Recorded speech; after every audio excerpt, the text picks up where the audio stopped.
Assalamualaikum warahmatullahi wabarakatuh. Kita bertemu di pertemuan ketiga atau part ketiga ya, mengenai proses manajemen strategik, pemangku kepentingan, visi dan misi organisasi. Oke, baik kita langsung aja pada pembahasan selanjutnya. Seperti biasa, ini merupakan sumber rujukan yang saya gunakan untuk menerangkan materi ini.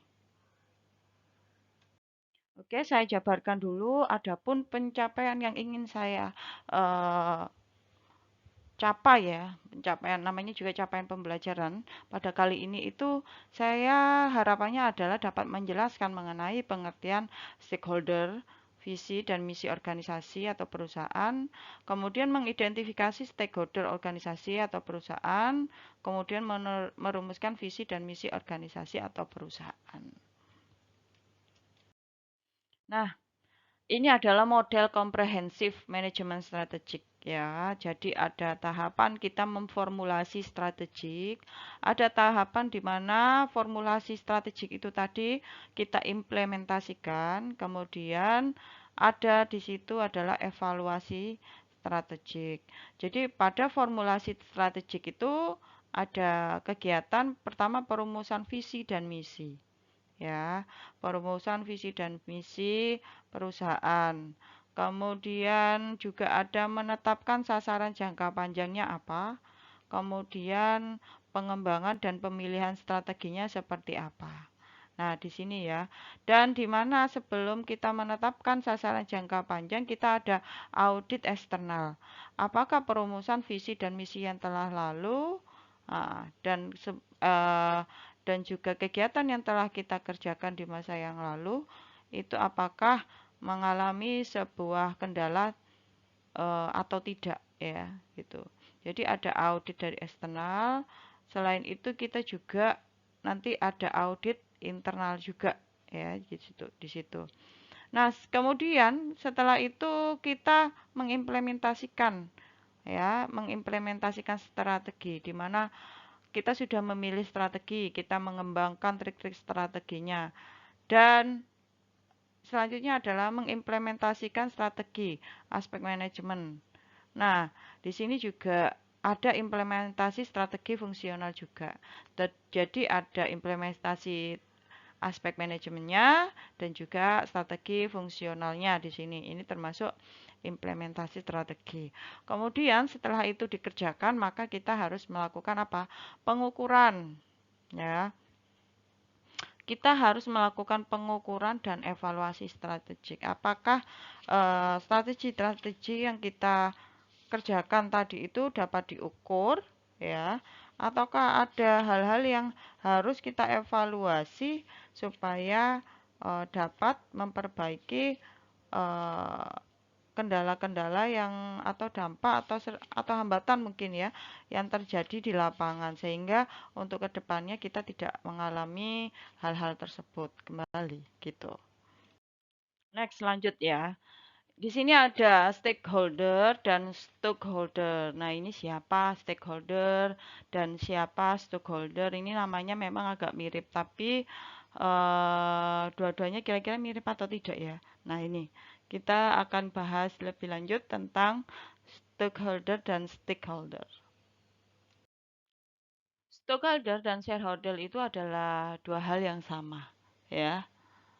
Di mana menurut Chrysler, Robert Lutz dan di sini ya pernah mengatakan kami di sini bertugas melayani pemegang saham dan menciptakan nilai pemegang saham, yaitu shareholder value. Ya, saya sangat mengharapkan bahwa hanya mereka yang menanamkan uang mereka di perusahaan inilah yang menjadi pemilik perusahaan. Jadi stakeholder dan shareholder adalah orang-orang yang apa? Yang menanamkan uangnya di perusahaan yang kita sedang kerjakan, operasionalkan di situ. Jadi mereka adalah ownernya, pemilik perusahaan karena mereka sudah menitipkan uangnya ya. Kita tidak mungkin ya, misal ya, seseorang menitipkan uangnya untuk dibuat sebuah usaha tanpa ada value yang didapatkan itu kan tidak mungkin gitu ya. Jadi ketika kita menanamkan uang kita ya kepada suatu perusahaan, otomatis ada timbal balik yang seharusnya kita terima. Nah, disinilah para karyawan, para staf itu bekerja untuk melayani pemegang saham dengan tujuan pemegang saham ini ya akan kembali lagi untuk mendapatkan return yang menarik seperti itu. Nah, di sini ada stakeholder ya. Stakeholder itu pemangku kepentingan adalah pihak-pihak yang berada di dalam atau di luar organisasi yang memiliki kepentingan terhadap keberadaan organisasi dan sebaliknya. Organisasi juga membutuhkan pihak-pihak tersebut dalam demi kelangsungan hidup dan pertumbuhan organisasi. Jadi apakah stockholder itu bagian dari stakeholder atau stakeholder bagian dari stockholder? Nah, yang mana? Nah, kira-kira apabila ada yang bisa menjawab silakan komen di grup kelas ya. Wah, ini peta pemangku kepentingan ya. Jadi di perusahaan itu banyak sekali eh, stakeholdernya itu banyak sekali ya. Jadi ada pemerintah, pemasok, pecinta lingkungan, masyarakat, pencari kerja, karyawan, media, pesaing dan lain sebagainya. Ya, jadi memang perusahaan ini memiliki banyak stakeholder yang saling berkaitan dan memiliki kepentingan kepada perusahaan ya di sini. Jadi karena banyaknya ini ya tidak mungkin semuanya itu disenangkan atau dibahagiakan oleh perusahaan. Pasti ada juga bagian-bagian di mana perusahaan harus melakukan prioritas ya. Jadi seperti slogan di kanan kiri itu ya, if you want to make everyone happy, don't be a leader, sell ice cream. Jadi di sini ini karena stakeholdernya banyak, perusahaan juga harus melakukan prioritas kepada siapa perusahaan lebih cenderung membela, istilahnya membela atau mendahulukan atau memprioritaskan lah lebih enaknya seperti itu. Di sini ya kita lakukan analisis kepentingan pemangku kepentingan ya. Ini apa analisis kepentingan oleh pemangku kepentingan, maksudnya seperti itu. Sebenarnya mereka itu kepentingannya apa sih gitu ya di perusahaan. Tentu saja kalau pemegang usaha itu, pemegang saham itu apa yang dia butuhkan kepentingannya ya sudah memang return yang menarik, pertumbuhan laba, saham, dividen kan gitu ya. Dan kekuatannya pemegang saham itu adalah dia menunjuk direksi gitu kan. Kemudian ada kreditor yaitu pengembalian pinjaman bunga atau bagi hasil. Nah, di sini ada persyaratan kredit dan peringkat kredit. Jadi kekuatan mereka di situ. Jadi kalau kita misal bekerja sama dengan kreditor, nah itu bagaimana sistem untuk bagi hasilnya itu atau pengembalian pinjamannya seperti apa. Kayak gitu ya. Ini bisa dibaca semuanya ya. Untuk karyawan itu kepentingannya gaji atau upah, kepastian kerja, kepuasan kerja. Nah, ini seperti biasa. Tapi kita harus harus tahu ya, harus membedakan bahwa kepentingan utama setiap pemangku kepentingan atau stakeholder itu tidak sama, ya. Dan kekuatan atau pengaruhnya itu tidak sama juga gitu. Jadi memang kita harus benar-benar mampu memposisikan antara stakeholder yang satu dengan yang lain. Jadi ini posisinya di mana nih bapaknya ini, ibunya di mana kayak gitu ya.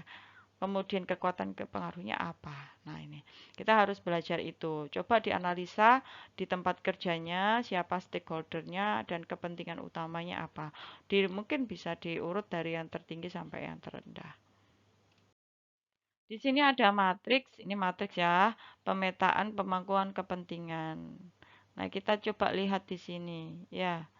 Tingkat pengaruhnya orang ini sampai mana? Si bapak ini pengaruhnya sampai mana? Misal ya. Terus tingkat dukungannya seperti apa? Kita cari nih titiknya. Oh, ini tingkat pengaruhnya tinggi sekali. Kita kasih poin 10 misal ya. Tapi tingkat dukungannya bagaimana?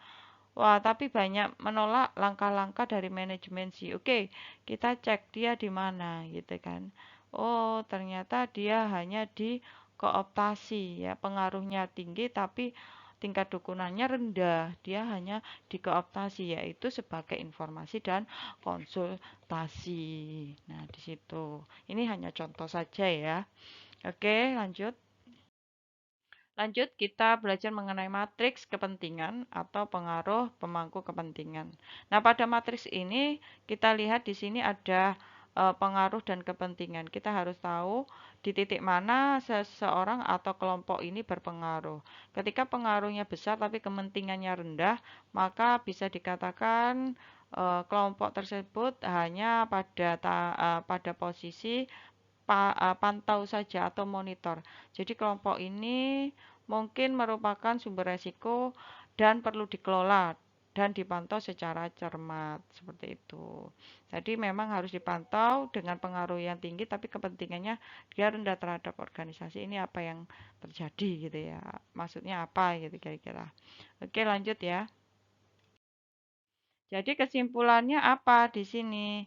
Eh, hubungan timbal balik antara kemampuan organisasi dalam memenuhi tuntutan para pemangku kepentingan dan pertumbuhan dan atau serta perkembangan dari organisasi. Jadi dibutuhkannya hubungan timbal balik ya antara organisasi dan juga pemangku kepentingan. Jadi resumenya di sini. ah, Semakin tinggi kemampuan organisasi melayani tuntutan dan kebutuhan pemangku kepentingan utamanya, maka semakin besar peluang organisasi tersebut untuk tumbuh dan berkembang.